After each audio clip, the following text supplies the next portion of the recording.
Welcome friends, M Singh foundation YouTube channel पे आप लोगों का स्वागत है। 67वीं बीपीएससी और सीडीपीओ पीटी को टारगेट करके एडिटोरिया का जो ऑफलाइन मोड पे प्रैक्टिस सेट चल रहा है उसका आज प्रैक्टिस सेट 4 लेकर आपके सामने उपस्थित हूँ। पूरे 150 प्रश्नों का ये सेट होगा जिसका कि फुल एक्सप्लेनेशन आपको इस वीडियो में प्रोवाइड करवाया जाएगा। ये सेट इस दोनों एग्जामिनेशन के साथ साथ बिहार दरोगा 2213 पीटी एग्जामिनेशन के जितने कैंडिडेट हैं उनके लिए भी बहुत ही शानदार है, बहुत ही इंपॉर्टेंट है। तो बिहार दरोगा के कैंडिडेट भी इसको जरूर देखेंगे। आप लोग इस पूरे सेट को बनाइएगा और ये बताइएगा कि आपने इस सेट में कितना स्कोर किया है, क्योंकि आज का जो सेट का लेवल है उसके अकॉर्डिंग इसका कट ऑफ 95 ही रखा गया है और उम्मीद ये है कि आप लोग ना सिर्फ इस कट ऑफ को क्रॉस करेंगे बल्कि 100 प्लस भी आराम से क्रॉस करेंगे। तो वीडियो के अंत में कमेंट बॉक्स में जरूर बताइएगा कि आपने कितना स्कोर किया है। इसका पूरा लिंक हमारे टेलीग्राम चैनल पर भी अवेलेबल करवा दिया जाएगा। तो चलिए बिना वक्त गवाए वीडियो को शुरू करते हैं। आज के सेट का प्रथम प्रश्न बोल रहा है कि अभिलेखों के अध्ययन को क्या कहते हैं। आपके सामने 4 ऑप्शन देख लीजिए: एपिग्राफी, पैलियोग्राफी, न्यूमी सेमेटिक्स या ऑर्थियोलॉजी। तो इसका सही उत्तर हो जाएगा ऑप्शन ए, एपिग्राफी। अभिलेखों के अध्ययन को एपिग्राफी कहते हैं, जबकि पैलियोग्राफी हो जाएगा जीवाश्म पादप जीवाश्म का अध्ययन हो जाएगा। ऑर्थियोलॉजी हो जाएगा पक्षियों का अध्ययन हो जाएगा और न्यूमेरेटिक्स हो जाएगा आपको सिक्कों का अध्ययन। तो इस आधार पर इस प्रश्न का जो सही उत्तर हो जाएगा एक का वो हो जाएगा ऑप्शन ए। आप लोग चाहें तो वीडियो को पॉज करके 2 सेकंड के लिए अपने ऑप्शंस को एनालाइज कर सकते हैं। प्रश्न संख्या 2, किस युग में मनुष्य ने अस्थायी जीवन जीना प्रारंभ किया। ये बोल रहा है कि मनुष्य ने अस्थायी जीवन जीना प्रारंभ किया। ठीक है, ऑप्शन देख लीजिए: पुरापाषाण, मध्यपाषाण, ताम्रपाषाण, नवपाषाण या इनमें से कोई नहीं, एक से अधिक। तो इसका जो सही उत्तर हो जाएगा वो हो जाएगा नवपाषाण युग में। ऑल्दो इन्होंने कृषि का जो प्रारंभ कर दिया था, साक्ष्य कर दिया था, वो मध्यपाषाण से ही हो गया था, लेकिन अस्थायी रूप से कृषि जब प्रारंभ हो गया मध्यपाषाण में तब नवपाषाण में इन्होंने अस्थायी रूप से रहना प्रारंभ कर दिया। तो ऑप्शन डी इसका सही हो जाएगा। प्रश्न संख्या 3 बोल रहा है कि हड़प्पा सभ्यता का सबसे दक्षिणी स्थल दायमाबाद किस नदी के किनारे स्थित है। गोदावरी, प्रवरा, भीमा या दासक नदी। आपको पता है कि दायमाबाद कहाँ है, तो आपका हो जाएगा महाराष्ट्र में वर्तमान के अकॉर्डिंग। तो वो कहाँ पर है, तो प्रवरा नदी के किनारे ये अवस्थित है। ऑप्शन बी इसका सही हो जाएगा। प्रश्न संख्या 4 बोल रहा है कि ऋग्वेद में गंगा का उल्लेख कितनी बार किया गया है। 4 बार, 3 बार, 2 बार या 1 बार। इनमें से कोई नहीं, एक से अधिक। इसमें से सोचिए। इसका सही उत्तर हो जाएगा ऑप्शन डी, 1 बार, मात्र 1 बार इसका उल्लेख किया गया है और ये भी 10वें मंडल में किया गया है। ठीक है ना, ऋग्वेद के 10वें मंडल में किया गया है और सिर्फ 1 ही बार किया गया है। यमुना का आपको शायद 3 बार इसका उल्लेख किया गया है। तो इन चीज़ों को आप लोग को थोड़ा सा याद रखना है। चलते हैं अगले प्रश्न पर। प्रश्न संख्या 5, चंद्रगुप्त मौर्य एवं सेल्यूकस के बीच वैवाहिक संबंधों की जानकारी किसने दी है। एपियंस ने, मेगास्थनीज ने, कौटिल्य या प्लिनी ने। इनमें से कोई नहीं, एक से अधिक। इसका सही उत्तर हो जाएगा ऑप्शन ए, एपियंस ने। इन्होंने ही इन दोनों के मध्य में जो भी वैवाहिक संबंध थे उसका जिक्र किया है। ठीक है। 6, कालिदास का सुप्रसिद्ध काव्य मालविक अग्निमित्र के नायक अग्निमित्र का संबंध किस वंश से था। गुप्त से, शुंग से, कण्व से या सातवाहन से। तो शुंग वंश जो ब्राह्मणों का वंश था उन्हीं से संबंध इसका था, मतलब कि कालिदास के सुप्रसिद्ध काव्य का। ठीक है ना। प्रश्न संख्या 7, इक्ता व्यवस्था को शुरू करने का श्रेय किस सुल्तान को जाता है। कुतुबुद्दीन ऐबक, आराम शाह, इल्तुतमिश, बलबन या इनमें से कोई नहीं, एक से अधिक। तो इक्ता जो प्रथा थी उसकी शुरुआत करने का श्रेय जाता है इल्तुतमिश को। देखिए, गुलाम वंश का संस्थापक कौन है, कुतुबुद्दीन ऐबक है, लेकिन इसका वास्तविक संस्थापक इल्तुतमिश को माना जाता है। इन्होंने इक्ता, ठीक है ना, और चहलगामी जो मतलब कि था, इन दोनों प्रथा का शुरुआत किया था। ठीक है ना, तो इल्तुतमिश को ये श्रेय जाता है। ऑप्शन डी इसका सही हो जाएगा, सी सही हो जाएगा। 7 का ऑप्शन सी हो जाएगा। चलते हैं अगले प्रश्न की तरफ। 8 बोल रहा है किस विद्वान का मानना था कि अलाउद्दीन खिलजी ने बाजार नियंत्रण का एक बड़ा उद्देश्य हिंदुओं को सजा देने के लिए था। अमीर खुसरो, इब्न बतूता, हसन निजामी या जियाउद्दीन बुरनी।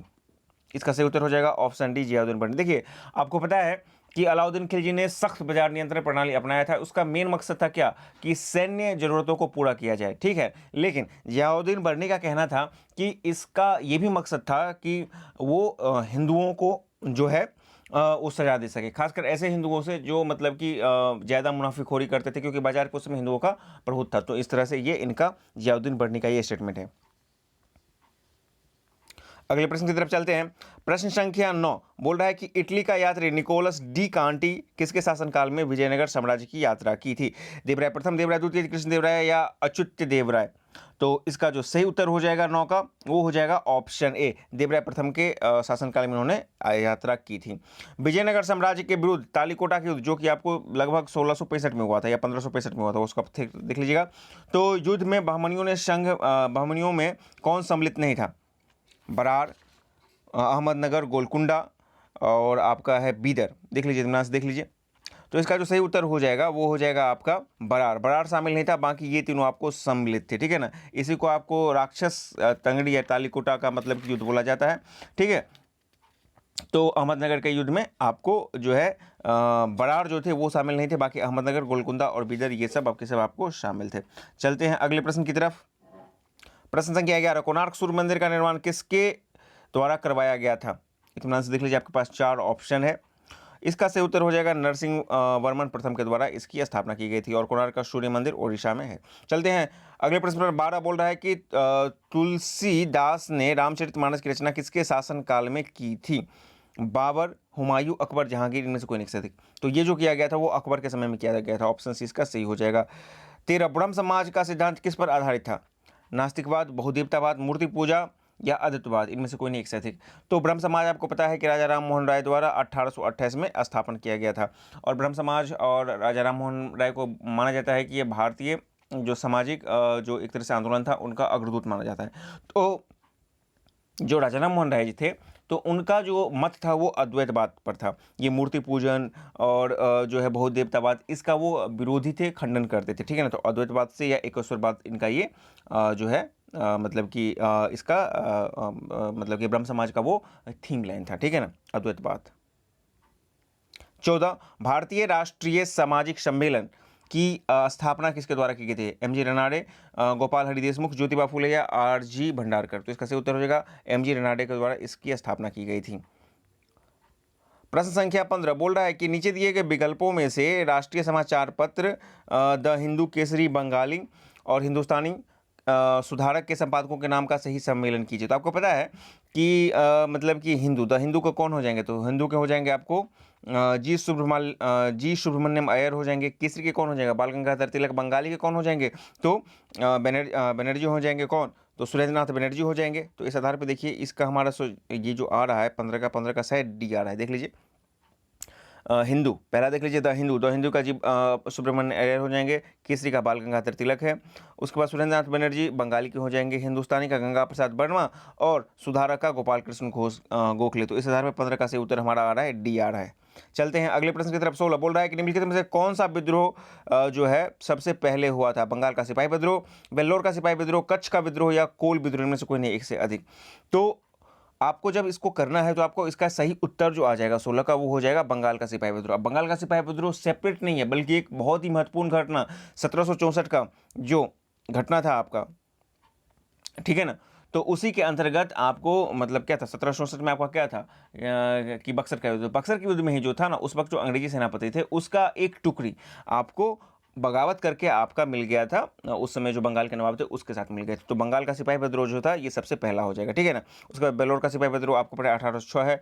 कच्छ का विद्रोह आपको 1815 से 31 तक चलता है। कुल विद्रोह आपको 31 से 33 तक है, 1831 से 33 तक है। तो इसका आधार पर सबसे हो जाएगा बंगाल का सिपाही विद्रोह 1764, ठीक है। 17 बोल रहा है कि 1857 के क्रांति के विकास का सही काल अनुक्रम क्या है? मतलब सबसे पहले कहाँ से हुआ और कहाँ तक चला, इसको देख लीजिए। तो 17 का जो सही उत्तर हो जाएगा वो हो जाएगा ऑप्शन सी, सबसे पहले दिल्ली, लखनऊ, कानपुर, इलाहाबाद। सारा का सारा 1857 का ही क्रांति है, ठीक है ना। लेकिन सबसे पहले कहाँ पर प्रस्फुटन हुआ उसके अकॉर्डिंग कहाँ कहाँ बढ़ा उसका ये है लखनऊ, दिल्ली में पहले लखनऊ, फिर कानपुर, फिर इलाहाबाद। 18 बोल रहे हैं कि 1857 क्रांति के बारे में किसने कहा था कि यह अंग्रेजों के विरुद्ध हिंदू और मुसलमानों का षड्यंत्र है? Sir John Lawrence, Rees, T R. Holmes या टेलर और ऑटरम। तो ये कहा गया था आपको टेलर और ऑटरम के द्वारा ये कहा गया था। 1857 के विद्रोह के बारे में बहुत सारे विद्वानों का, चिंतकों का अपना अपना मत था। तो ये मत आपको टेलर और ऑटरम का था, ठीक है ना। जबकि टी.आर. होम बोलते थे कि बर्बरता के विरुद्ध वगैरह, ठीक है ना। आते हैं अगले प्रश्न की तरफ। 19 बोल रहा है कि भारतीय राष्ट्रीय कांग्रेस की स्थापना की अध्यक्षता मतलब जो किसने की थी? आपको पता है कि एच ओ ह्यूम के सहयोग से 1885 में भारतीय राष्ट्रीय कांग्रेस की स्थापना की। इसके प्रथम अध्यक्ष की बात की जाए तो आपको पता है डब्ल्यू.सी. बनर्जी। तो व्योमकेश चंद्र बनर्जी, ऑप्शन इसका सही हो जाएगा। अगले प्रश्न की तरफ चलते हैं। प्रश्न संख्या 20 बोल रहा है कि कांग्रेस के किस अधिवेशन में कांग्रेस के सदस्यों को खादी वस्त्र पहनना अनिवार्य कर दिया था? 1925 के कानपुर अधिवेशन, 1926 के गुवाहाटी, 1910 के मद्रास या 1928 के कलकत्ता अधिवेशन? इसका सही उत्तर हो जाएगा 1926 के गुवाहाटी अधिवेशन में ये जो है आपको पहनना अनिवार्य कर दिया था। ठीक है ना। चलते हैं अगले प्रश्न की तरफ। प्रश्न संख्या 21 बोल रहा है कि डॉक्टर राजेंद्र प्रसाद ने किसे पाकिस्तान का जन्मदाता माना है? लॉर्ड माउंटबेटन, जिन्ना, लॉर्ड मिंटो या लियाकत अली खान? इतना से सोचिए। ठीक है। तो पाकिस्तान का देखिए, एक तो जिन्ना तो आपको पता है कि वो पाकिस्तान के लिए अड़ गए थे, लेकिन डॉक्टर राजेंद्र प्रसाद के अनुसार जो है लॉर्ड मिंटो को इन्होंने माना है पाकिस्तान का असली जन्मदाता। क्यों? क्योंकि आपको पता है कि जब मिंटो थे वायसराय तो मार्ले मिंटो सुधार लाए थे। ठीक है ना। उसमें उन्होंने सांप्रदायिकता को बढ़ावा दिया था और 1907 में ही आपको जो है मुस्लिम लीग की स्थापना हुई थी। तो कहने का यह मतलब है, ये जितने भी प्रकरण है ना, वो कहने का मतलब है कि मुस्लिम लीग और इस तरह की सांप्रदायिकता को उन्होंने बढ़ावा दिया, जो अंततः जाकर के भारत पाकिस्तान विभाजन के रूप में सामने आए थे। तो डॉक्टर राजेंद्र प्रसाद के आधार पर लॉर्ड मिंटो को इन्होंने माना है वास्तविक पाकिस्तान का जन्मदाता। 22 बोल रहा है कि निम्नलिखित में से किसे ब्रिटिश ने अंग्रेजों द्वारा इंडियन सिविल सर्विसेज से बर्खास्त कर दिया था? सत्येंद्रनाथ टैगोर, सुभाष चंद्र बोस, आर.सी. दत्त या सुरेंद्रनाथ बनर्जी? इसका सही उत्तर हो जाएगा ऑप्शन डी, सुरेंद्रनाथ बनर्जी। ठीक है ना। ये पहले जो उस समय का तो इंडियन सिविल सर्विसेज था, उसमें इनकी नियुक्ति हुई थी। इन्होंने इस एग्जामिनेशन को पास किया था। तो उन्होंने पहले तो इन्हें भर्ती लेने से मना कर दिया था, फिर उन्होंने कोर्ट का केस जीत करके भर्ती लिए। बाद में क्या हुआ कि फिर झूठा जो है आरोप प्रत्यारोप लगा के उन्हें अंततः जो है नौकरी से बर्खास्त कर दिया गया था। 23 मद्रास महाजन सभा की स्थापना निम्नलिखित में से कौन सम्मिलित नहीं थे? जी सुब्रमण्यम, पी आनंद चार्लू, एम.जी. रेनाडे या बी राघवाचारी? तो 3 लोगों के द्वारा 1884 में किया गया था, जिसमें कि एम.जी. रेनाडे शामिल नहीं थे। बाकी आपको ए, बी और डी सम्मिलित थे। तो इसका सही उत्तर हो जाएगा, पूछ रहा है कौन नहीं थे, तो इसका सही उत्तर हो जाएगा डी। तो इसका सी हो जाएगा, एम.जी. रेनाडे नहीं थे शामिल। प्रश्न संख्या 24 बोल रहा है कि कांग्रेस के जनक ह्यूम, ह्यूम के बारे में निम्नलिखित में से किसने कहा था कि ह्यूम स्वतंत्रता के पुजारी थे? उनका हृदय भारत की दुर्दशा पर होता था। बाल गंगाधर तिलक, एनी बेसेंट, लाला लाजपत राय या अल्फ्रेड बेब? तो ये बोला गया था आपको लाला लाजपत राय के द्वारा बोला गया था। ऑप्शन सी इसका सही हो जाएगा। अगले प्रश्न की तरफ आते हैं। प्रश्न संख्या 25 बोल रहा है कि किस घटना के बाद महात्मा गांधी ने असहयोग आंदोलन को अपनी हिमालय जैसी भूल बताई थी? आपको पता है कि चौरा चौरी कांड जब हुआ था, उसके बाद इन्होंने असहयोग आंदोलन को रोक दिया था। तो उसी के बाद उन्होंने कहा था कि ये हमारी हिमालय जैसी भूल है, ये असहयोग आंदोलन के बारे में चौरा चौरी कांड जो हो गया था। ठीक है। ऑप्शन इसका सही हो जाएगा। 26 बोल रहा है कि न्यू लेम्स फॉर ओल्ड नामक लेखमाला मतलब कौन थे, लेखक कौन थे? अरविंद घोष, ह्यूम, बाल गंगाधर तिलक, गोपाल कृष्ण गोखले? तो इसका सही उत्तर हो जाएगा ऑप्शन ए, अरविंद घोष। प्रश्न संख्या 27 बोल रहा है कि अभिनव भारत के किस सदस्य को बम बनाने की कला सीखने के लिए पेरिस भेजा गया था? गणेश दामोदर सावरकर, पी.एन. बापटा, नारायण दामोदर सावरकर या प्रांजपे? ऑप्शन ई, इनमें से कोई नहीं से अधिक। तो पी.एन. बापटा को बम बनाना की विधि सीखने के लिए पेरिस भेजा गया था अभिनव भारत की तरफ से। प्रश्न संख्या 28 मैडम भिखाजी कामा ने 1907 में तिरंगा ध्वज कहाँ पर आया था? लंदन, पेरिस, मॉस्को या स्टुटगार्ट? इसका सही उत्तर हो जाएगा ऑप्शन डी, स्टुटगार्ट। और ये कहाँ पर है? जर्मनी का एक शहर है। 29 बोला कि 20वीं सदी के प्रारंभिक वर्षों में कांग्रेस के विभाजन की प्रक्रिया शुरू हुई। अब इसमें ऑप्शन देखने हैं कि कौन कौन से कारण रहे थे। कांग्रेस का आंदोलन की रणनीतियों पर, जो विभाजन हुआ था नरम दल और गरम दल जो होता है, तो उसकी शुरुआत किन किन मुद्दों पर होता है? कांग्रेस आंदोलन के उद्देश्यों पर, या कांग्रेस आंदोलन में लोगों की भागीदारी पर, या कांग्रेस आंदोलन के नेतृत्व पर? इनमें से कोई नहीं, एक से अधिक। इतना से सोचिए। इसका जो सही उत्तर हो जाएगा ऑप्शन ई हो जाएगा। ये सब के सब जो रीजन थे ना, वही जाकर के अंततः जो है कांग्रेस का विभाजन हुआ था, प्रथम विभाजन जो हुआ था। प्रश्न संख्या 30 महात्मा गांधी ने अपने मुवक्किल मतलब कि अपना जो क्लाइंट है शेख अब्दुल्ला के मुकदमे की पैरवी के लिए दक्षिण अफ्रीका कब गए थे? 1893, 1895, 1897 या 1899? इसका सही उत्तर हो जाएगा 1893 में गए थे। और ये वापस कब आए थे? तो 1915 में वापस आए थे। ठीक है। और ये 9 जनवरी को आए थे, तो इसीलिए 9 जनवरी को प्रवासी भारतीय दिवस भी मनाया जाता है। 31 बोल रहा है कि 1857 के दौरान बिहार में क्रांतिकारियों का नेता कौन था? आपके पास 4-5 ऑप्शन है, इनमें से देखिए जैसे ही आपको बिहार में पूछे नेता 1857 क्रांति का, तो आंख मूंद कर कुंवर सिंह मानेगी, क्योंकि बीपीएससी हमेशा इसी को मानती है। चाहे वो पटना में आप लियाकत अली को मानिए, वो सब नहीं मानेगी, वो सिर्फ और सिर्फ मानेगी है। अब बीपीएससी का अपना ट्रेंड है। चलते हैं अगले प्रश्न की तरफ। अगला प्रश्न बोल रहा है 32 की भगत सिंह का स्मारक कहाँ स्थित है? देख लीजिए, लाहौर, गुरदासपुर, फिरोजपुर, लुधियाना, इनमें से कोई नहीं स्थित। तो आपको पता है कि भगत सिंह को 23 मार्च 1931 को फांसी दिया गया था, ठीक है ना। लाहौर में दिया गया था, लेकिन उसके लाश को किसी तरह से छुपा करके लाया गया था और फिरोजपुर में उसकी अंतिम अंत्येष्टि की गई थी और वहीं पे इसका जो है स्मारक है। प्रश्न संख्या 33 बोल रहा है कि आचार्य विनोबा भावे किस आंदोलन में भाग लेने के लिए प्रथम बार गिरफ्तार किए गए थे? असहयोग, व्यक्तिगत, नागपुर झंडा या भारत छोड़ो आंदोलन? तो ये पहली बार जो गिरफ्तार किए गए थे, ये किए गए थे आपको असहयोग आंदोलन के दौरान किए गए थे, ठीक है। 33 का सही उत्तर ऑप्शन ए हो जाएगा, ठीक है। चलते हैं अगले प्रश्न की तरफ। 33 का जो सही उत्तर होगा वो होगा आपका ऑप्शन ए। सही बात है, ऑप्शन ए हो जाएगा। सॉरी ये जो है 33 का क्या होगा ना कि सविनय अवज्ञा आंदोलन के दौरान इनको गिरफ्तार किया गया था। तो यहाँ पे कहीं पर भी नहीं है सविनय अवज्ञा आंदोलन, तो इस आधार पर इसका जो सही उत्तर हो जाएगा ई हो जाएगा। ऑल दो व्यक्तिगत सत्याग्रह ने शुरुआत किया था, लेकिन सविनय अवज्ञा आंदोलन के दौरान इनको प्रथम बार गिरफ्तार किया गया था 1930 में। तो वो ऑप्शन नहीं है, इसलिए इसका सही उत्तर ऑप्शन ई हो जाएगा। 33 का ऑप्शन ई हो जाएगा। अगले प्रश्न की तरफ चलते हैं। प्रश्न संख्या 34 बोल रहा है कि स्वतंत्रता प्राप्ति के बाद किसने भारतीय राष्ट्रीय कांग्रेस के संगठन को समाप्त करने का सुझाव दिया था? महात्मा गांधी, जयप्रकाश नारायण, स्वामी सहजानंद सरस्वती या सरदार वल्लभ भाई पटेल? तो इसका सही उत्तर हो जाएगा 34 का ए हो जाएगा। 34 का ऑप्शन ए हो जाएगा। चलते हैं अगले प्रश्न की तरफ। 35 बोल रहा है कि अलाउद्दीन ने रणथंभौर अभियान में बिहार के किस शासक ने भाग लिया था? नरसिंह देव, चक्र सिंह, शक्र सिंह या हरि सिंह देव, या इनमें से कोई नहीं, एक से अधिक। दुनिया से देख लीजिए, इसका सही उत्तर हो जाएगा आपका ऑप्शन सी, शक्र सिंह ने, ठीक है ना। शक्र सिंह को पहले अलाउद्दीन के जो है मतलब सेनापति ने बंधक बना लिया था, फिर दोनों में शर्त हुआ, संधि हुआ, और ये शक्र सिंह कहाँ थे? दरभंगा के शासक थे, ठीक है ना। तो फिर दोनों में संधि हो गया था और उस आधार पर इन्होंने जब भी मतलब अलाउद्दीन खिलजी ने रणथंभौर का अभियान किया तो इन्होंने भी उसमें भाग लिया था। 36 पटना के प्रथम अंग्रेज मजिस्ट्रेट के पद पर किसकी नियुक्ति की थी? जॉन मार्शल, जॉर्ज नॉग, विलियम टेलियर, Charles Francis Grant? Option D इसका सही हो जाएगा, Charles Francis Grant. 37 Bihar Times सम्मान पत्रिका का प्रकाशन कब प्रारंभ हुआ? और ये सवाल आपको बीपीएससी में कई बार पूछा जा चुका है। 1894, 1896, 1904 या 1909? इसका सही उत्तर हो जाएगा 1894 में, और ये महेश नैन या महेश बाबू जिनको बोलते हैं उनके द्वारा इसकी स्थापना की गई थी। 38 बिहार प्रादेशिक सम्मेलन का पहला आयोजन कहाँ किया गया था? भागलपुर, पटना, गया, दरभंगा, कहाँ पर? तो इसका सही उत्तर हो जाएगा ऑप्शन बी, पटना में किया गया था, ठीक है, 1907 ईस्वी के आसपास।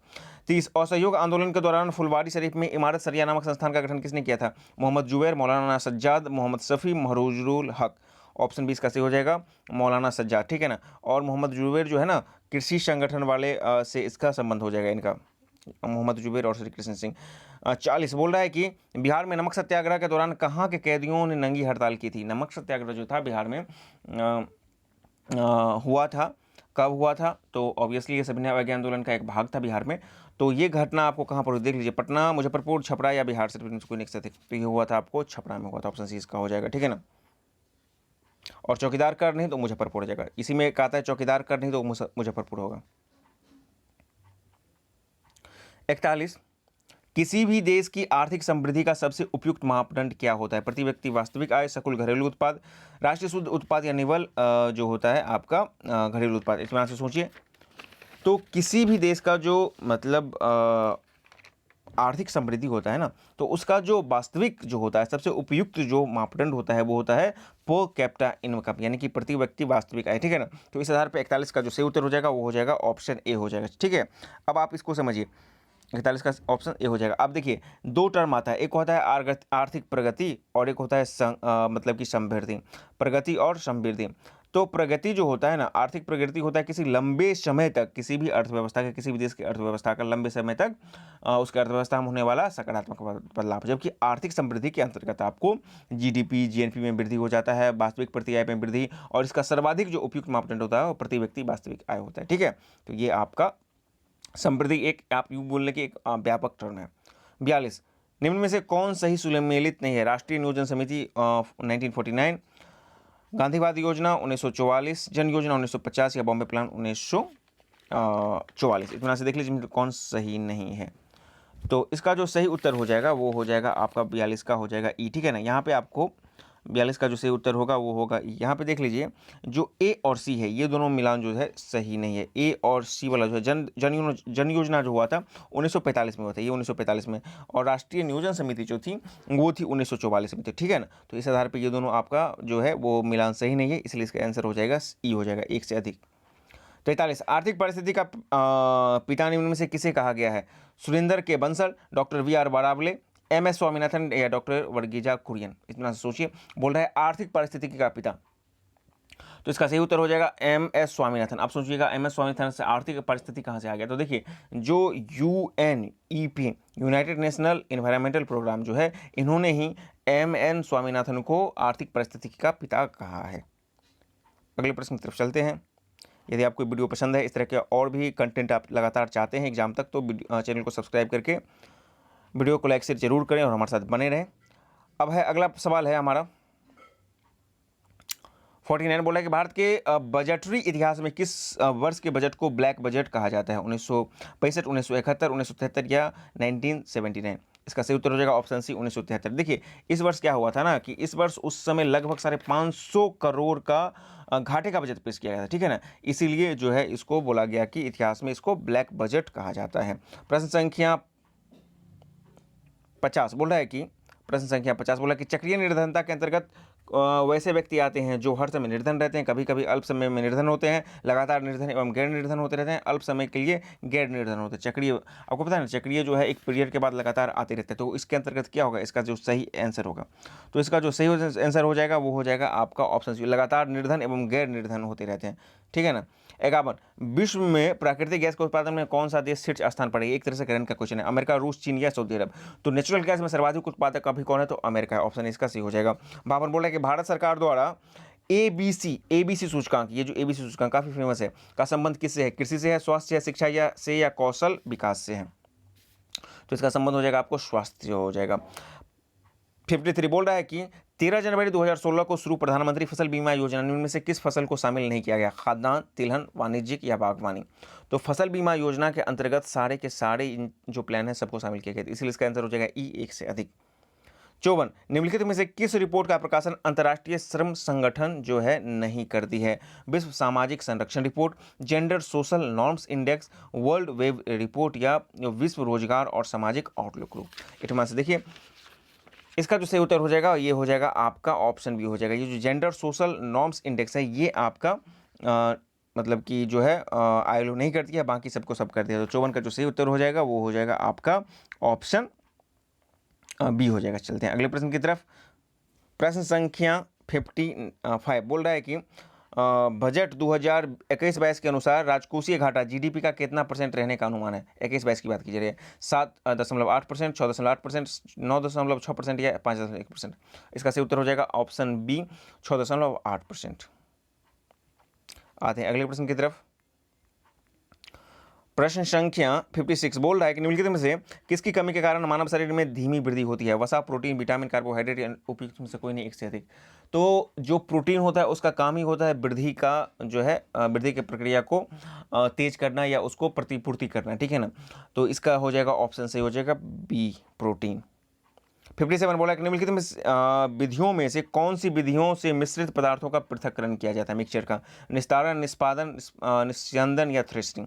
इसका सही उत्तर हो जाएगा ई, इन चारों पांचों प्रक्रिया से जो है आपका मिश्रणों को अलग किया जाता है। 58 बोला है कि किसी पदार्थ के विलयन को गर्म करने पर उसकी विलयता निम्नलिखित में से क्या प्रभाव पड़ता है? बढ़ता है, घटता है, पहले बढ़ता है फिर घटता है या स्थिर रहता है? तो ऑब्वियस सी बात है, जैसे ही आप किसी विलयन को गर्म कीजिएगा तो उसकी विलयता बढ़ेगी, ठीक है ना, जब तक कि वो अपनी सैचुरेशन यानी कि संतृप्तता अवस्था तक नहीं आ जाती है। 59, नागफनी के पौधों में प्रकाश संश्लेषण निम्नलिखित में से किस भाग में होता है? तने में, पत्तों में, जड़ों में या कांटा में? आपको पता है कि नागफनी जैसे पौधे जो रेगिस्तानी या ऐसे प्रदेशों में पाए जाते हैं जहाँ पर पानी की कमी होती है, तो उनके जो तना है वही वास्तव में पत्ती हो जाता है, ठीक है ना।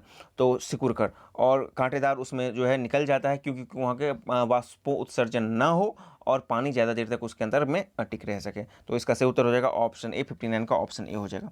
चलते हैं अगले प्रश्न की तरफ। 60 बोला है कि निम्नलिखित में से कौन सा रासायनिक पदार्थ पान मसालों में पाया जाता है जो और कैंसर का कारण बनता है? Magnesium carbonate, benzene, vinyl chloride या आर्सेनिक?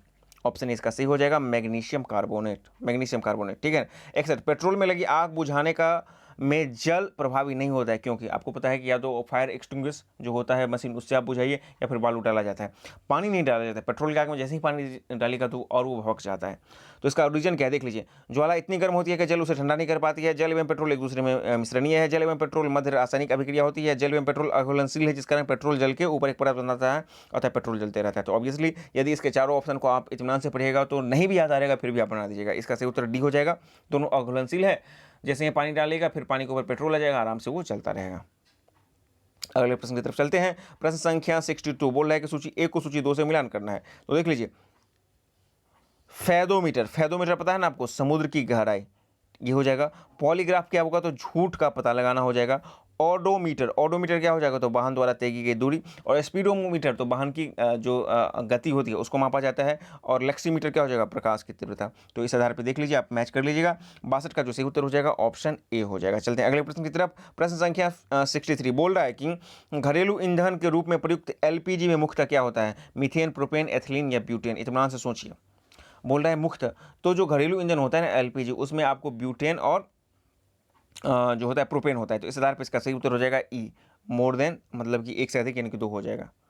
64 बोल रहा है कि आग बुझाने वाले कर्मचारियों के परिधानों पर एक परत चढ़ी होती है जो उसे अग्निरोधक बनाती है। यह परत क्या होती है, मेलामाइन का, बेकेलाइट का, पॉलिस्टर का, टेफ्लॉन का। तो इसका सही उत्तर हो जाएगा ऑप्शन ए, मेलामाइन का। ठीक है ना। बेकेलाइट का प्रयोग क्या कहते हैं, थर्मोसेटिंग प्लास्टिक है, यानी कि ये आपको गर्म और ठंडा वाला ऐसे किया जाता है ताकि आपका जो है हीट इधर उधर ट्रांसमिट ना हो। ये विद्युत रोधी और उष्मारोधी होता है। पॉलिएस्टर आपको पता है कि पॉलिएस्टर से कपड़े बनते हैं। और टेफ्लॉन का क्या हो जाए, ये नन चिपा होता है, ठीक है, नन स्टिकी पदार्थ होता है। तो बर्तनों का इस्तेमाल इसमें किया जाता है बर्तन बनाने में। तो इसका सही उत्तर हो जाएगा 64 का आपका ऑप्शन ए हो जाएगा, मेलामाइन। 65 बोला है निम्नलिखित में से किस विटामिन को एग्रो कैल्सीफेरॉल कहते हैं। काफ़ी फेमस क्वेश्चन है। विटामिन D2, विटामिन D3 या विटामिन B12 या विटामिन B6। तो यहाँ पे एग्रो कैल्सीफेरॉल की बात की जा रही है। तो इसका जो सही उत्तर हो जाएगा वो हो जाएगा आपका ऑप्शन ए, विटामिन D2। ठीक है, चलते हैं अगले प्रश्न की तरफ। देखिए B2 को आपको पता है कि विटामिन B2 को क्या बोला जाता है, राइबोफ्लाविन। और जो विटामिन D3 है ना, D3 को आपको बोला जाएगा काले कैल्सीफेरॉल, काले कैल्सीफेरॉल, जबकि एग्रो कैल्सीफेरॉल आपको विटामिन D2 को बोला जाएगा। 66 बोला है कि आनुवांशिकी चिकित्सा के अंतर्गत आनुवांशिकी विकार के साथ पैदा हुए बच्चे के उपचार हेतु जीन को व्यक्ति के किस भाग से लिया जाता है, गर्भाशय, रक्त, कोशिका या मस्तिष्क भित्ति। इत्मीनान से देखिए, इसको समझिए।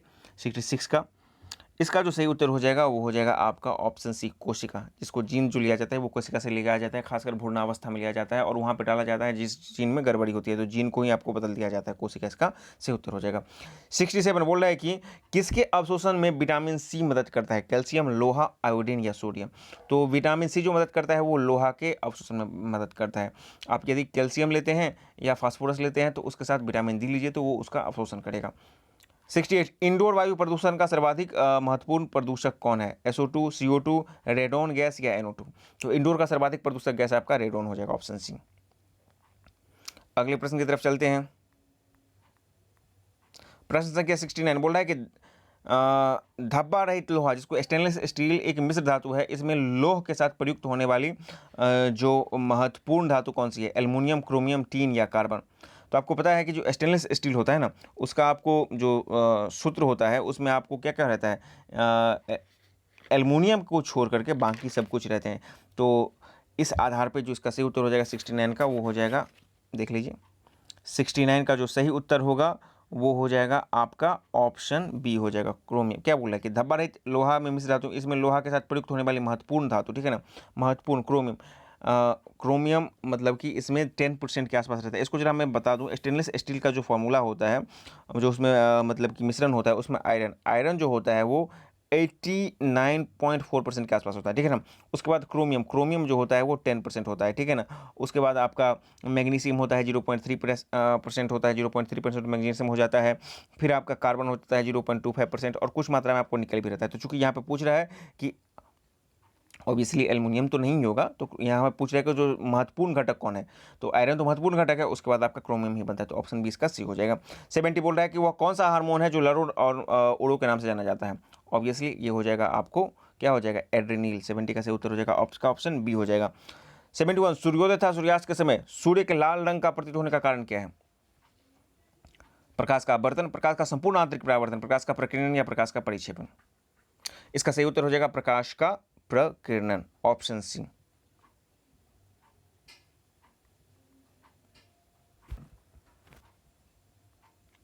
सेवेंटी टू बोल रहा है कि नेशनल एयर क्वालिटी इंडेक्स के अंतर्गत निम्नलिखित में से किस गैस को शामिल नहीं किया गया है, CO2, CO3 या NH3।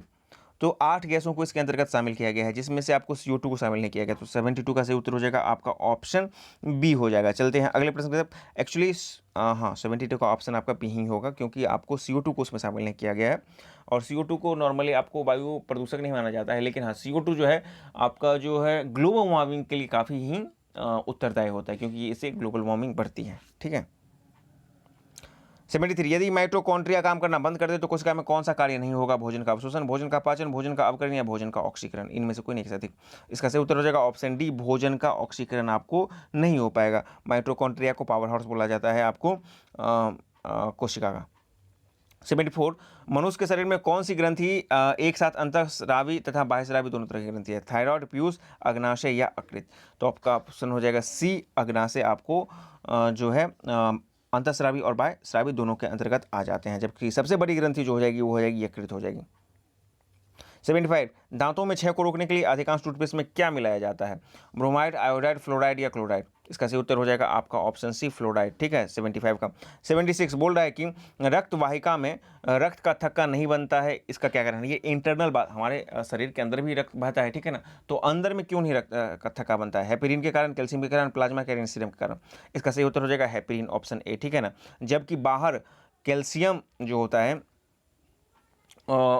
उसके कारण भी आपको रक्त का थक्का जो होता है नहीं बनने देता है। चलिए अगले प्रश्न की तरफ चलते हैं। प्रश्न संख्या 77 बोल रहा है कि मीथेन को प्रयोगशाला में बनाया जाता है, किसके द्वारा बनाया जाता है। आपके पास 4 ऑप्शन है, इतना से देख लीजिए। तो इसका जो सही उत्तर हो जाएगा वो हो जाएगा आपका ऑप्शन बी हो जाएगा, सोडियम एसीटेट और सोडा लाइम के साथ गर्म करने पर बनता है। 78, कार्बन टेट्राक्लोराइड की आकृति क्या होती है, वर्गाकार, समतलीय, पिरामिडल, विकृत, चतुष्फलकीय या चतुष्फलकीय। CCl4। ठीक है ना, तो इसका क्या हो जाएगा, इसका सही उत्तर हो जाएगा आपका ऑप्शन डी हो जाएगा, इसका चतुष्फलकीय हो जाएगा। प्रश्न संख्या 79, प्रकाश का तरंग सिद्धांत किसके द्वारा प्रतिपादित किया गया था, मैक्स प्लांक, हाइगेंस, मैक्सवेल या आइंस्टीन के द्वारा। इसका सही उत्तर हो जाएगा ऑप्शन बी, हाइगेंस के द्वारा दिया गया था। 80, यदि एक व्यक्ति को समतल दर्पण जो 60 डिग्री के बीच में खड़ा है, उस व्यक्ति के कितने परिवर्तन बनेंगे। आपको पता है कि सीधे 360/60 कीजिए तो कितना हो जाएगा आपका 6 हो जाएगा। अब -1 कीजिएगा, जैसे ही इवन है तो उसको ऑड कर लेना है, तो यानी कि 5 हो जाएगा। ऑप्शन बी इसका सही हो जाएगा। 81, एक्सरे की वेधन क्षमता को बढ़ाया जा सकता है, तंतु में धारा घटाकर, कैथोड के बीच विभवांतर बढ़ाकर, तंतु में धारा बढ़ाकर या कैथोड के बीच विभवांतर घटाकर। तो कैथोड के बीच आप विभवांतर जैसे ही बढ़ा दीजिएगा तो एक्सरे का पेनिट्रेशन क्षमता जो बढ़ जाएगा। आते हैं 82 प्रश्न पर। बोल रहा है कि किसी चालक का प्रतिरोध निर्भर करता है किस पर, चालक की लंबाई पर, चालक के पदार्थ की प्रकृति पर, चालक के अनुप्रस्थ काट और क्षेत्रफल पर। तो ऑब्वियसली जो आपका ओम का नियम है तो वो तीनों चीज़ पर निर्भर करेगा। तो इसका जो सही उत्तर हो जाएगा ऑप्शन डी हो जाएगा, केवल 1, 2, 3। प्रश्न संख्या 83 बोला है कि हाल ही में प्रेस सूचना ब्यूरो PIB का प्रधान महानिदेशक पद पर किसे नियुक्त किया गया, जयदीप भटनागर, सूर्यदीप नटराज, सिद्धांत मोहंती या फिर आपको रतनलाल भटनागर। तो इसका सही उत्तर हो जाएगा जयदीप भटनागर, ऑप्शन इसका सही हो जाएगा। जबकि सिद्धार्थ मोहंती जो हो जाएंगे ना वो LIC के हो जाएंगे। चलते हैं अगले प्रश्न की तरफ, ये जो हो जाएगा LIC के हो जाएंगे। 84 बोल रहा है कि बजट 2021-22 में भारत के आकस्मिक निधि को 500 करोड़ से बढ़ाकर कितना कर दिया गया है। आपको पता है कि आकस्मिक निधि का जो जिक्र है 200 अनुच्छेद 277 में, ठीक है ना। तो ये जो है आपका इसके जो कौन होते हैं सर्वे सर्वा आपको होते हैं 267 होगा, 77 नहीं होगा, 267 होगा। तो इसके सर्वे सर्वा कौन होते हैं, सर्वे सर्वा होते हैं आपको राष्ट्रपति होते हैं। तो इसके अंतर्गत पहले 500 होता था, अब इसको बढ़ा करके सीधे 30,000 करोड़ कर दिया। ऑप्शन बी इसका सही हो जाएगा। चलते हैं अगले प्रश्न की तरफ। प्रश्न संख्या 85, प्रति व्यक्ति आय निम्न में से किस राज्य में सबसे कम है। इस इत्मीनान से देख लीजिए और आपको पता भी होगा, इसमें तो बहुत ज़्यादा बोलने की जरूरत नहीं है। इसका सही उत्तर हो जाएगा आपको बिहार में प्रति व्यक्ति आय सबसे कम है। अगले प्रश्न की तरफ चलते हैं। प्रश्न संख्या 86, निम्न में से कौन सा कथन गलत है। 4 ऑप्शन है। पहला बोल रहा है कि देश में कुल मैंग्रोव वन आपको 49.75 वर्ग किलोमीटर है। मैंग्रोव वन देश के कुल भौगोलिक क्षेत्रफल का 0.15% है। मैंग्रोव वन सबसे अधिक गुजरात में है। कुल मैंग्रोव वन पश्चिम बंगाल का हिस्सा 42.45% है। तो इनमें से कौन सा कथन गलत है? तो ऑब्वियसली बाकी सारे के सारे कथन सही है, लेकिन मैंग्रोव वन में सर्वाधिक हिस्सा आपको पश्चिम बंगाल का है। गुजरात दूसरे स्थान पर आता है। 87 हाल ही में भारत के किस शहर में देश का पहला ग्रीन हाइड्रोजन इलेक्ट्रोलाइजर निर्माण इकाई शुरू की गई है? बंबई, दिल्ली, बेंगलुरु या गांधीनगर? इसका सही उत्तर हो जाएगा आपका ऑप्शन सी, बेंगलुरु में किया गया है। 88 भारत का पहला परागकण पार्क पॉलिनेटेड पार्क निम्न में से किस राज्य में खोला गया? काफी फेमस रहा था। मध्य प्रदेश, राजस्थान, सिक्किम या उत्तराखंड? उत्तराखंड में आपको पहला पॉलिनेटेड पार्क को खोला गया है। 89 बोला है कि विश्व जल दिवस 2021 के अवसर पर जल शक्ति मंत्रालय राष्ट्रीय जल मिशन द्वारा कैच द रेन अभियान प्रारंभ किया गया है। यह अभियान संचालित किया जाएगा। पता है प्रत्येक वर्ष 22 मार्च को आपको विश्व जल दिवस मनाया जाता है, तो ये टैक्स शुरुआत किया गया है इस बार। इसका क्या है? तो 22 मार्च 2021 से लेकर के आपको 30 नवंबर 2021 तक के बीच में आपको इसको चलाना है। तो देख लीजिए कहां पर है आपका। तो इसका सही उत्तर हो जाएगा आपका 30 नवंबर 2021 तक। ऑप्शन 20 का सही होगा। 22 मार्च 2021 से लेकर के 30 नवंबर 2021 तक 89। चलते हैं अगले प्रश्न पर। 90 विश्व खाद्य सुरक्षा दिवस 2021 का थीम क्या था? आपको पता है कि 7 जून को मनाया जाता है विश्व खाद्य सुरक्षा दिवस। तो इस बार जो इसका फूड था वो था safe food today for a healthier tomorrow. Option इसका सही हो जाएगा। प्रश्न संख्या 91 बोल रहा है कि होम इन द वर्ल्ड निम्न में से किसकी रचना है? Irwin Allen Seely, professor Amartya Sen, Emil Rainer या प्रोफेसर डी के कौशिक? ऑप्शन 20 का सही हो जाएगा प्रोफेसर अमर्त्य सेन। 92 बोल रहा है कि विश्व निवेश रिपोर्ट 2021 के अनुसार 2020 में प्रत्यक्ष विदेशी निवेश में अंतर्प्रवाह में संदर्भ में शीर्ष देश कौन सा रहा है? यूएसए, चीन, हांगकांग या भारत? तो सर्वाधिक जो मतलब कि आया है आपका निवेश, प्रत्यक्ष विदेशी निवेश, वो किस में आया है? यूएसए में आया है। ठीक है ना, ऑप्शन ए इसका सही हो जाएगा। भारत का स्थान इसमें शायद 5वां है। ठीक है। 3 प्राकृतिक रबर के उत्पादन में शीर्ष देश कौन सा है? इंडोनेशिया, वियतनाम, थाईलैंड या चीन? ऑप्शन सी इसका हो जाएगा थाईलैंड। आते हैं अगले प्रश्न की तरफ। आप लोग वीडियो को चाहें तो पॉज करके एक बार खुद से एनालाइज भी करें और फिर उसका आंसर दें। निम्न में से कौन सा राज्य अपने सकल घरेलू उत्पाद की गणना में सकल पर्यावरण उत्पाद को शामिल करने वाला भारत का पहला राज्य बना है? बिहार, सिक्किम, उत्तराखंड या हिमाचल प्रदेश? तो ये भी आपको उत्तराखंड के द्वारा दिया गया है। आपको पता है ना जीडीपी होता है, उसी तरह से ये आपको अब इन्वायरमेंटल ग्रॉस इन्वायरमेंटल प्रोडक्ट यानी कि वो जल जीवन, इनका भी ये मूल्यांकन करने वाले हैं। 95 हाल ही में केंद्र सरकार द्वारा पेट्रोल में 20% एथेनॉल मिश्रण अपने लक्ष्य को तय समय सीमा से घटाकर निर्धारित किया गया। कब के लिए? 2025 तक, 2030 तक, 2022 या 2035 तक? इनिशियली जो है इसके लिए 2030 तक निर्धारित था, लेकिन अब इसको घटा करके मात्र 2025 तक कर दिया गया है। 96 विदेशी मुद्रा भंडार के दृष्टि से वर्तमान में भारत का कौन सा स्थान है? पहला, दूसरा, तीसरा या चौथा? तो विदेशी मुद्रा भंडार जो है इस वक्त भारत की जो है करीब 612 बिलियन US डॉलर के आसपास पहुँच गया है। और इसमें जो भारत का जो स्थान है वो है आपका कौन सा है? तो चौथा है। पहला है चीन का, ठीक है ना, फिर आपका जापान का है, फिर स्विट्जरलैंड का और फिर आपका चौथा भारत का हो जाएगा। 97 बोल रहा है कि राष्ट्रीय शहरी डिजिटल मिशन निम्न में से किस मंत्रालय द्वारा आरंभ किया गया है? इलेक्ट्रॉनिक और सूचना प्रौद्योगिकी मंत्रालय, आवास और शहरी कार्य मंत्रालय, जल शक्ति मंत्रालय या कौशल विकास मंत्रालय? तो ये दोनों शुरुआत किया गया है आपको इन दोनों के द्वारा, यानी कि इलेक्ट्रॉनिक और सूचना प्रौद्योगिकी मंत्रालय और आवास और शहरी कार्य मंत्रालय। इसका मकसद क्या है ना कि शहरी क्षेत्रों में कनेक्टिविटी को बढ़ावा देना। तो इस प्रकार 97 का सही उत्तर हो जाएगा आपका ऑप्शन ई हो जाएगा। 98 हाल ही में यूनेस्को ने विश्व विरासत सूची में सिंधु घाटी सभ्यता के किस स्थल को शामिल किया गया? लोथल, धौलावीरी, कालीबंगा या मोहनजोदारो? तो जो गुजरात का है धौलावीरा, उसको शामिल किया गया था यूनेस्को वर्ल्ड हेरिटेज सेंटर में। 20 का सही उत्तर हो जाएगा। 99 निपुण भारत अभियान किस मंत्रालय द्वारा आरंभ किया गया है? शिक्षा मंत्रालय, समाज कल्याण मंत्रालय, स्वास्थ्य मंत्रालय या लोक संस्कृति मंत्रालय? तो ये शामिल किया गया है आपको शिक्षा मंत्रालय के द्वारा, जो आपको जो लोअर क्लास के बच्चे हैं उनको बेहतर ढंग से संज्ञानात्मक विकास, गणित, इन चीज़ों की सिखाना उनका इसका मकसद है। चलिए हमारे चैनल को लाइक, शेयर, सब्सक्राइब करना ना भूलें ताकि इस तरह के और वीडियो आपके लिए हम लगातार लाते रहें। अगला प्रश्न 100 बोल रहा है कि हाल ही में जीआई प्रमाणित जो है भलिया गेहूँ जो है पहली खेप किस देश को भेजी गई है? Sri Lanka, Myanmar, Kenya, Somalia, Sri Lanka, Bangladesh या फिर केन्या, श्रीलंका। आपको जीआई टैगिंग जो है ये भेलिया जो है गुजरात के भेलिया प्रदेश का है और इसमें ज़्यादा मतलब कि प्रोटीन होता है, ये थोड़ा सा स्वाद में मीठा होता है। तो ये कहाँ पर भेजा गया है? पहला खेप इसको केन्या और श्रीलंका को भेजा गया। ऑप्शन डी इसका सही हो जाएगा। प्रश्न संख्या 101 बोल रहा है कि हाल ही में किस देश ने इस्तांबुल कन्वेंशन से अलग होने का घोषणा किया है? जॉर्डन, सीरिया, तुर्की या इराक? तो तुर्की के राष्ट्रपति ने हाल ही में इस संगठन से अपने देश को अलग कर लिया है। 102 हाल ही में ताल ज्वालामुखी विस्फोट की घटना घटी है। यह ज्वालामुखी किस देश में है? फिलीपींस, इंडोनेशिया, जिबूती या वियतनाम? तो ये जो ज्वालामुखी है वो आपका है फिलीपींस में है। कहाँ पर है? फिलीपींस। ऑप्शन इसका सही हो जाएगा। चलते हैं अगले प्रश्न की तरफ। प्रश्न संख्या 103 बोला है कि हाल ही में भारत कि किस राज्य को रेबीज़ मुक्त घोषित कर दिया गया है? महाराष्ट्र, गोवा, पंजाब या नागालैंड? तो गोवा में पिछले 3 साल से एक भी रेबीज़ का केस नहीं है, इसीलिए वहाँ के मुख्यमंत्री ने खुद को जो है रेबीज़ मुक्त घोषित किया है। Option B. 104 विश्व प्रतिस्पर्धा सूचकांक 2021 में शीर्ष पर कौन रहा है? सिंगापुर, चीन, स्विट्जरलैंड या न्यूजीलैंड? जो वर्तमान के आधार पर जो है इसका जो टॉपर हो गया है वो स्विट्जरलैंड हो गया है। भारत का जो रिकॉर्ड है वो 43वां है, 43rd स्टेशन।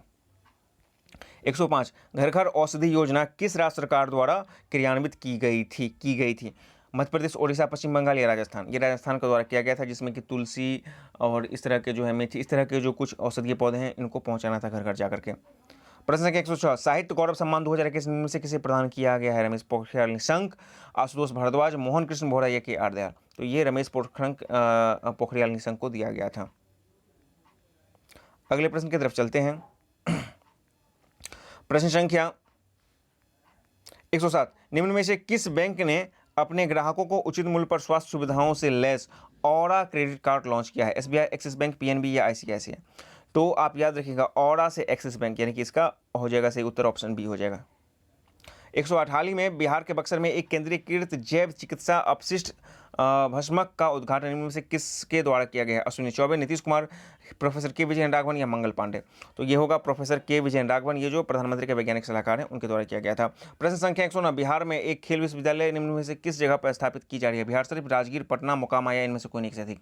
तो खेल विश्वविद्यालय जो है राजगीर में स्थापित करने का प्रस्ताव है।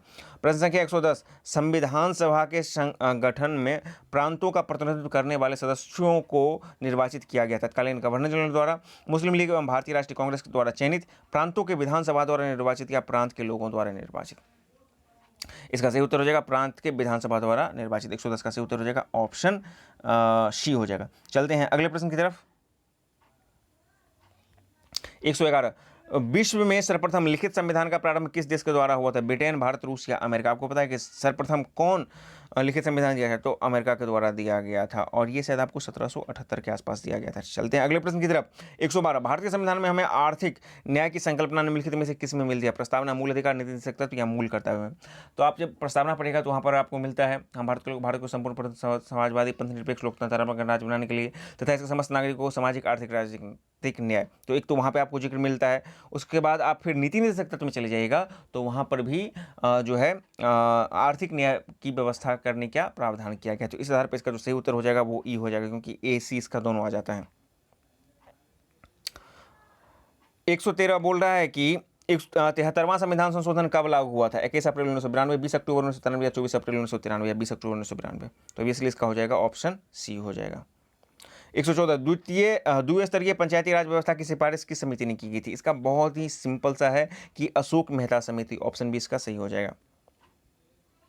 115 मैथिली भाषा को भारतीय संविधान की 8वीं अनुसूची में किस संविधान संशोधन के माध्यम से जोड़ा गया था? 71वां, 92वां, 51वां, 21वां या 51वां?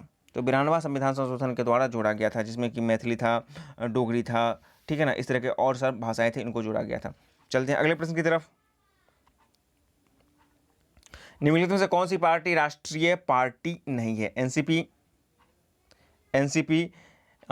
एनपीपी, AITC या BSP? तो इसका सही उत्तर हो जाएगा। अभी पूछ रहा है कि कौन सी पार्टी इसमें आपकी राष्ट्रीय पार्टी? वर्तमान में लगभग 8 पार्टी जो है वो राष्ट्रीय पार्टी का दर्जा हासिल करती है। तो इस आधार पर इसमें सारे के सारे पार्टी आपको राष्ट्रीय पार्टी हो जाएंगे। इसका सही उत्तर हो जाएगा। प्रश्न संख्या 117 बोला है कि राष्ट्रीय आपातकाल की घोषणा के पश्चात किस अनुच्छेद का निलंबन नहीं किया जा सकता है? अनुच्छेद 20, अनुच्छेद 21, अनुच्छेद 22 या अनुच्छेद 19?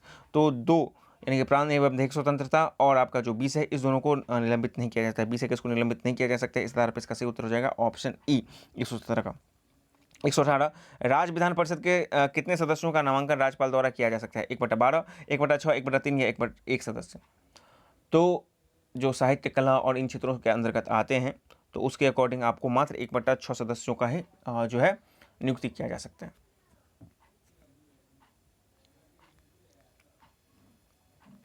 आते हैं अगले प्रश्न की तरफ। प्रश्न संख्या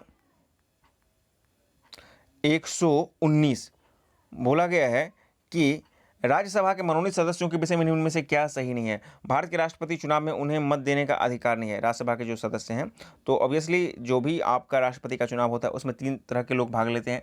एक तो आपको लोकसभा, राज्यसभा और राज्य विधानमंडलों के सदस्य, ये लोग निर्वाचित सदस्य, ये लोग भाग लेते हैं। तो ऑब्वियसली जो है राज्यसभा के मनोनीत सदस्य जो होते हैं, भारत के राष्ट्रपति चुनाव में उन्हें मत देने का अधिकार नहीं है। यही आपका गलत आ रहा है, ठीक है ना। बाकी देख लीजिए, उपराष्ट्रपति के चुनाव में उन्हें मत देने का अधिकार है, बिल्कुल। और उपराष्ट्रपति में सिर्फ लोकसभा और राज्यसभा के सदस्य ही भाग लेते हैं, वे राष्ट्रपति के महाभियोग की प्रक्रिया में भाग लेते हैं। तो इसमें से बोल रहा है कि जो है राज्यसभा का मनोनीत कौन सा सही नहीं है, तो एक ही सही नहीं है। इस आधार पर इसका जो सही उत्तर हो जाएगा 119 का, वो हो जाएगा आपका ऑप्शन ई हो जाएगा।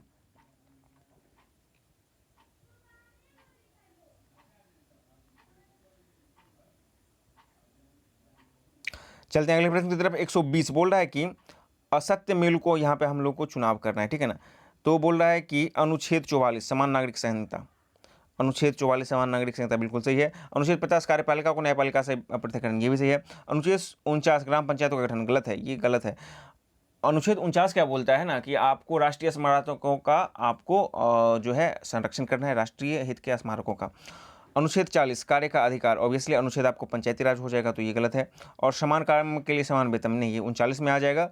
तो ये 45 क्या बोल रहे हैं ना कि आपको बच्चों की शिक्षा वगैरह, जो कमजोर वर्ग हैं उनका देखभाल, तो आपको 3, 4, 5 ये तीनों के तीनों आपको गलत हो जाएंगे। ऑप्शन सी इसका सही हो जाएगा। 121 बोल रहा है कि जनहित याचिका किस न्यायालय के समक्ष दायर की जा सकती है? उच्च न्यायालय, जिला न्यायालय, उच्चतम न्यायालय या डी, ए और सी। इसका सही उत्तर हो जाएगा डी, ए और सी। 122 बोल रहा है कि संविधान का 126वां संविधान संशोधन विधेयक किस अनुच्छेद से संबंधित है? 331 से, 333 से, 338 या 340 से।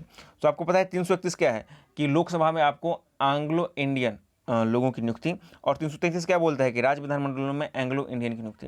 तो 126वां संविधान संशोधन जो किया गया था उसके अकॉर्डिंग पर ये एंग्लो इंडियन वाला आप कंसेप्ट ही खत्म कर दिया गया है। अब इसकी कोई भी जरूरत नहीं है, चाहे वो विधानसभा की बात हो चाहे लोकसभा की बात हो। तो इसका संबंध हो जाएगा आपको ई हो जाएगा इसका सही उत्तर, क्योंकि ये दोनों से संबंध है।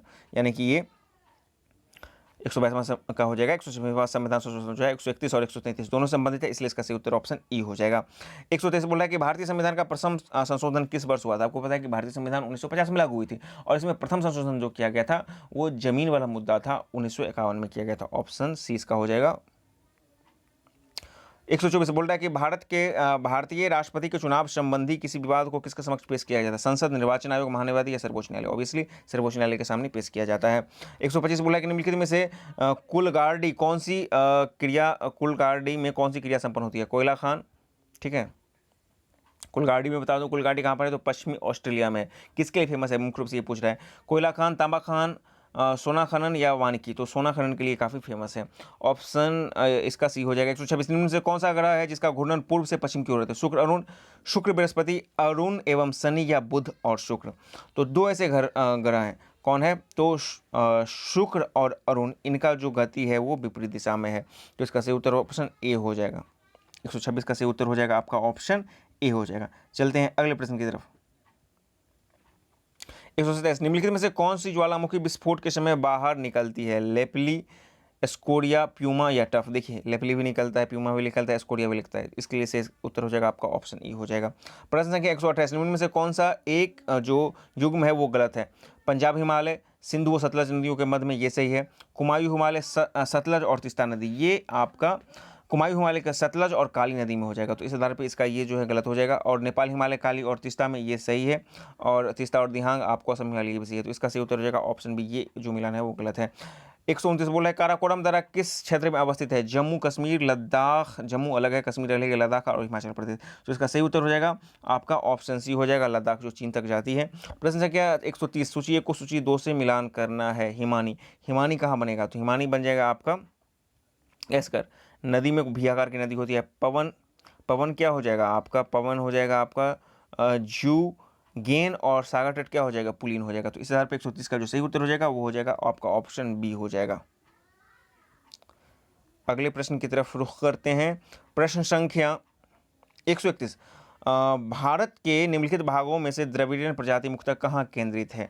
आपको पता है कि जो दक्षिण भारत है वहाँ पे, और दक्षिण भारत के जितने भी राज्य हैं उन सब में आपको कौन है, तो द्रविडियन शैली के लोग रहते हैं। 132, डियोगो गार्सिया द्वीप निम्न में से कहाँ पर स्थित है। हिंद महासागर, प्रशांत, अटलांटिक या दक्षिण। तो ये हिंद महासागर में अवस्थित है। मूल रूप से इस पर ब्रिटेन का अधिकार था, लेकिन यूएसए ने इसको अपने अधिकार में लेकर के लीज पर ले लिया है और यहाँ पे अपना सैन्य बेस बना दिया है। प्रश्न संख्या 133, कोयले के संचित भंडार की दृष्टि से सबसे अग्रणी देश कौन है। संचित भंडार की बात की जा रही है। भारत, ऑस्ट्रेलिया, अमेरिका या चीन। तो संचित भंडार की दृष्टि से अमेरिका सर्वाधिक है। देखिए संचित भंडार में क्या है ना, यूएसए है, फिर रूस है, यूएसए है, फिर रूस है, ठीक है ना। उस आधार पर भारत का स्थान 5वां आता है, ठीक है ना। और उत्पादन की बात कीजिएगा तो कोयला का उत्पादन की बात कीजिएगा तो चीन सर्वाधिक कोयला उत्पादित करता है और भारत का स्थान दूसरा है, ठीक है। तो इसका सही उत्तर हो जाएगा, सिंचित की बात की जा रही है तो सिंचित अमेरिका हो जाएगा। 134, मूंगा रेशम का उत्पादन सबसे अधिक भारत के किस राज्य में होता है। मेघालय, असम, कर्नाटक या झारखंड। तो मूंगा रेशम का सर्वाधिक उत्पादन आपको असम में होता है, जबकि तसर का आपको झारखंड में हो जाएगा, ठीक है ना। और कर्नाटक में आपका किसका हो जाएगा, तो कर्नाटक में भी आपका सहतूती हो जाएगा, और ओवरऑल में क्या हो जाएगा, तो आपको कर्नाटक हो जाएगा। 135, वेंजुलवा के उष्णकटिबंधीय शवाना घास के मैदान को किस नाम से जाना जाता है। पैम्पॉस, अल्फा अल्फा, लानोज या लूनर्स। तो इसका सही उत्तर हो जाएगा आपका 135 का ऑप्शन सी हो जाएगा, लानोज के नाम से जाना जाता है, ठीक है। 135 का सही उत्तर आपका ऑप्शन सी होगा। अब देख लीजिए, अर्जेंटीना, उरुग्वे और ब्राज़ील, इन्हीं के जो है जो घास होता है वो मतलब उष्णकटिबंधीय, उनको अल्फा अल्फा के नाम से जाना जाता है, जिसको लूसर्न्स भी बोला जाता है। वेंजुएला में आपको शवाना, और आपको अर्जेंटीना के सिटोसन को पैम्पास बोला जाता है। चूंकि यहाँ पे वेंजुएला के उष्णकटिबंधीय की बात की जाए इसीलिए यहाँ पे लानोज हो जाएगी। चलते हैं 137 पर, भारत के आर्द्र भूमियों के अंतर्गत सर्वाधिक क्षेत्र किस राज्य में, मतलब सर्वाधिक आर्द्र भूमि कहाँ पर पाया जाता है। तो इसका सही उत्तर हो जाएगा, आपके पास 4 ऑप्शन है, देख लीजिए। ऑप्शन ए इसका से हो जाएगा गुजरात में।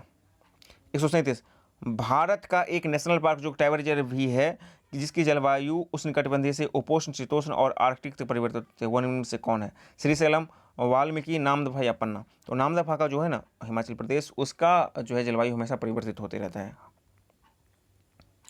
138, केंद्रीय गंगा प्राधिकरण की स्थापना कब की गई थी। 1980, 1985, 1997 या 2014। 1985 में की गई थी। उस समय इसके जो देश के प्रधानमंत्री थे वो राजीव गांधी थे, ठीक है ना। और उसी पर होता है गंगा बेसिन, तो गंगा बेसिन वाला हो जाएगा 2009 में। प्रश्न संख्या 139 बोल रहा है कि ग्रीन हाउस गैसों की संकल्पना निम्नलिखित से किसने दी थी। जोनाथन कैमर, जोसेफ फेरियर, मिलुटिन मोलानविच या श्रीशैलम शर्मन। इसका सही उत्तर हो जाएगा आपका ऑप्शन बी हो जाएगा, जोसेफ फोरियन।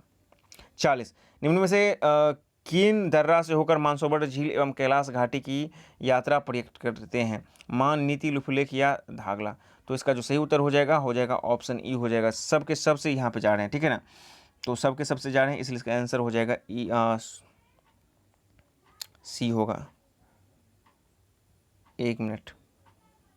140 देखिए, मान, नीति, लिफुलेख या थागला, ये सब के सब कहाँ पर है, आपके उत्तराखंड में, ठीक है ना। लेकिन जिस रास्ते से होकर, जिस दर्रे से होकर मानसरोवर यात्रा होता है वो होता है आपका ऑप्शन सी हो जाएगा, लिफुलेख। 140 का सही उत्तर होगा ऑप्शन सी हो जाएगा। 141 बोल रहा है कि महानंदा नदी निम्न से किस जिले में गंगा नदी से मिलती है। बिहार की बात की जा रही है। खगड़िया, सुपौल, कटिहार या अररिया। तो इसका सही उत्तर हो जाएगा आपका ऑप्शन सी हो जाएगा, कटिहार में आकर मिलती है। 142, धुआं कुंड या धुधा कुंड जो है, धुआं कुंड जो है जलप्रपात किस जिला में है। कैमूर में, रोहतास में, औरंगाबाद या नवादा में। इसका सही उत्तर हो जाएगा आपका ऑप्शन बी, रोहतास में। 143 बोल रहा है कि बिहार का दूसरा सबसे बड़ा जनसंख्या घनत्व वाला जिला कौन सा है। पटना, मुजफ्फरपुर, शिवहर या दरभंगा। दूसरा की बात की जाए, ठीक है ना। तो इसका सही उत्तर हो जाएगा आपका पटना। यदि सर्वाधिक होगा तो आपको पता है कि मधेपुरा, ठीक है। और उसके बाद आपका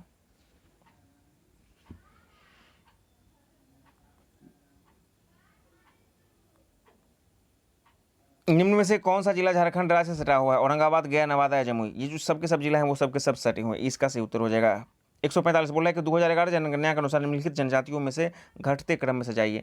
भील, गोंड, संथाल और नेकदा को हमको घटते क्रम में सजाना है। तो इस तरह से आप लोग देख लीजिए इसका सही उत्तर क्या होगा, फिर इसका उत्तर दीजिएगा। तो 145 का जो सही उत्तर होगा वो हो जाएगा आपका ऑप्शन ए भील, गोंड, संथाल और नेकदा। अगला प्रश्न 146, निम्न कथनों पर विचार करना है कि काली मिट्टी कपास के लिए उपयुक्त होती है। बिल्कुल सही है। काली मिट्टी में ह्यूमस, नाइट्रोजन एवं फास्फोरस की कमी पाई जाती है। तो ये आपको देखना है कि इसमें से कौन से कथन सही हैं। तो 146 का जो सही उत्तर हो जाएगा ऑप्शन सी। ये दोनों के दोनों इसमें सही है। इस तत्वों की में कमी पाई जाती है।